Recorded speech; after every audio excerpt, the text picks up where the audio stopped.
राजकुमार विक्रम और श्रापित दरबार।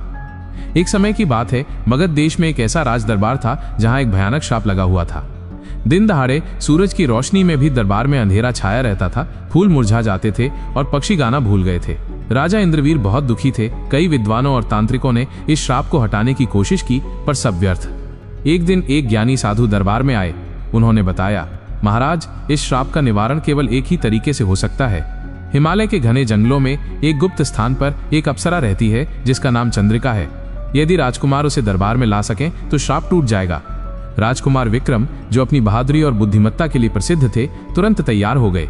मैं चंद्रिका परी को लाऊंगा महाराज, उन्होंने कहा। लंबी यात्रा के बाद राजकुमार विक्रम हिमालय के घने जंगलों में पहुंचे।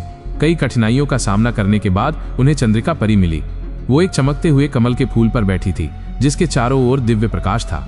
विक्रम ने विनम्रता से उसे दरबार की दशा बताई और आग्रह किया कि वो उनके साथ चले। चंद्रिका परी ने मुस्कुराते हुए कहा, राजकुमार, मैं चलने को तैयार हूं, पर मेरी एक शर्त है। आपको मुझे कंधे पर उठाकर ले जाना होगा और रास्ते में आपको मुझे कहानी सुनानी होगी। यदि मुझे आपकी कहानी पसंद नहीं आई तो मैं तुरंत पत्थर की मूर्ति बनती जाऊंगी। राजकुमार ने शर्त मान ली। उन्होंने चंद्रिका परी को अपने कंधे पर बिठाया और राज दरबार की ओर चल पड़े। रास्ता लंबा था और विक्रम ने पहली कहानी शुरू की। एक बार की बात है, एक राजा थे जिनको चित्रकला का बहुत शौक था। उन्होंने अपने राज्य के सबसे बड़े चित्रकार को बुलाया और उसे एक सुंदर तस्वीर बनाने का आदेश दिया। चित्रकार ने दिन रात मेहनत की और एक अद्भुत तस्वीर बनाई। जब राजा ने तस्वीर देखी तो वो इतने प्रसन्न हुए कि उन्होंने चित्रकार को हजारों स्वर्ण मुद्राएं इनाम में दी। लेकिन चित्रकार ने वो सारी मुद्राएं गरीबों में बांट दी। वो कहता था कि उसकी कला पैसों के लिए नहीं बल्कि खुशी के लिए है। विक्रम ने कहानी खत्म की और चंद्रिका परी की प्रतीक्षा करने लगे। परी ने थोड़ी देर सोचा और फिर धीरे से बोली, राजकुमार, आपकी कहानी अच्छी है, पर इसमें एक उलझन है। क्या चित्रकार का दान करना सही था जब राजा ने उसे उसकी कला के लिए इनाम दिया था, या उसे अपने परिवार के लिए उन मुद्राओं का उपयोग करना चाहिए था? राजकुमार विक्रम मुस्कुराए। उन्होंने जाना कि चंद्रिका परी केवल कहानी नहीं बल्कि उसमें छिपे नीति और तर्क को भी समझना चाहती थी। अब उन्हें न सिर्फ परी को राज दरबार तक पहुंचाना था बल्कि रास्ते में उसके हर प्रश्न का सही उत्तर भी देना था, वरना उनका प्रयास व्यर्थ हो जाता। राजकुमार ने सोचा, यह तो बिल्कुल विक्रम और बेताल जैसा प्रश्न है। विक्रम ने चंद्रिका परी के प्रश्न पर विचार किया। चित्रकार के दान के पीछे का तर्क उसे समझना था। चंद्रिका परी, विक्रम ने धैर्यपूर्वक उत्तर दिया, चित्रकार का दान करना सही था। राजा ने उसे इनाम उसकी कला और उससे मिली खुशी के लिए दिया था, न कि केवल उसके व्यक्तिगत लाभ के लिए। कला का सच्चा मूल्य तब और बढ़ता है जब वो समाज के भले के लिए उपयोग की जाती है। यदि वो सिर्फ अपने परिवार के लिए उन मुद्राओं का उपयोग करता तो वो एक साधारण कलाकार रह जाता। लेकिन दान करके उसने अपनी कला को एक उच्च उद्देश्य दिया और यही उसे महान बनाता है। चंद्रिका परी ने ध्यान से सुना और मुस्कुराई। राजकुमार, आपने मेरे प्रश्न का उत्तर संतोषजनक ढंग से दिया। अब अगली कहानी सुनाइए। 3 डाकुओं का सबक। विक्रम ने लंबी सांस ली और दूसरी कहानी शुरू की।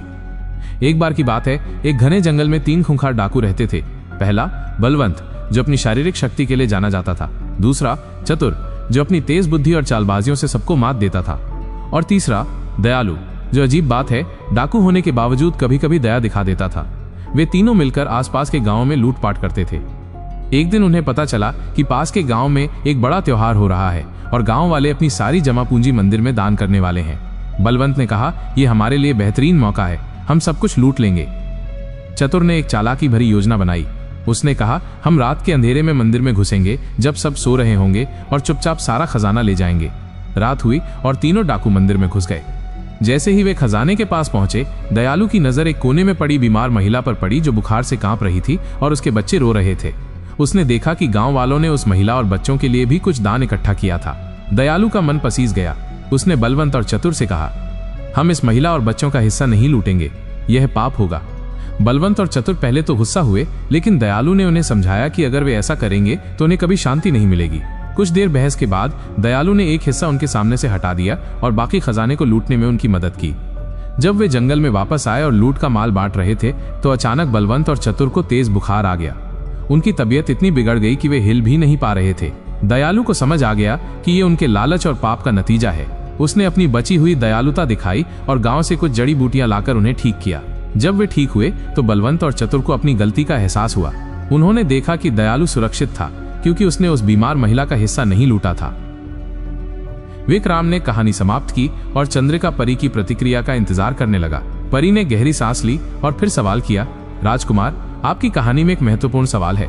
क्या दयालु ने सही मायने में अपनी डाकू की पहचान छोड़ी, या वो केवल एक क्षणिक दया थी? और क्या बलवंत और चतुर का ठीक होना सिर्फ एक संयोग था, या सचमुच उनके पाप का परिणाम? राजकुमार विक्रम समझ गया कि चंद्रिका परी सिर्फ घटनाओं को नहीं, बल्कि उनके पीछे छिपे नैतिकता और परिणामों को भी जानना चाहती थी। उसे पता था कि उसे इस प्रश्न का भी संतोषजनक उत्तर देना होगा ताकि उसकी यात्रा सफल हो सके।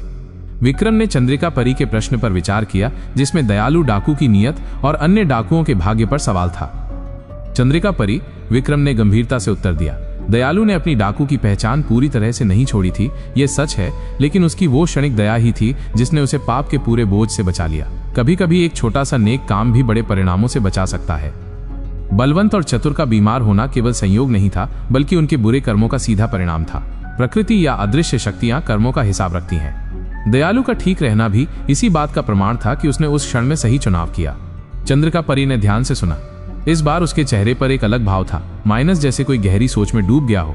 उसने एक लंबी सांस ली और धीरे से कहा, राजकुमार, आपने हर बार मेरे प्रश्नों का उत्तर इतनी बुद्धिमत्ता से दिया है कि मैं प्रभावित हूं। आपकी कहानियां और आपके तर्क दोनों ही सराहनीय हैं। विक्रम को लगा कि शायद इस बार उसने परी को पूरी तरह संतुष्ट कर दिया है। उसने राहत की सांस ली। ये जानने के लिए कि बने रहें हमारी चैनल केपी मॉज पर। अगर आपको हमारी कहानी अच्छी लगी हो तो हमारे चैनल को लाइक, कमेंट और सब्सक्राइब कर लें ताकि हमारी कहानी आपके पास सबसे पहले पहुंचे।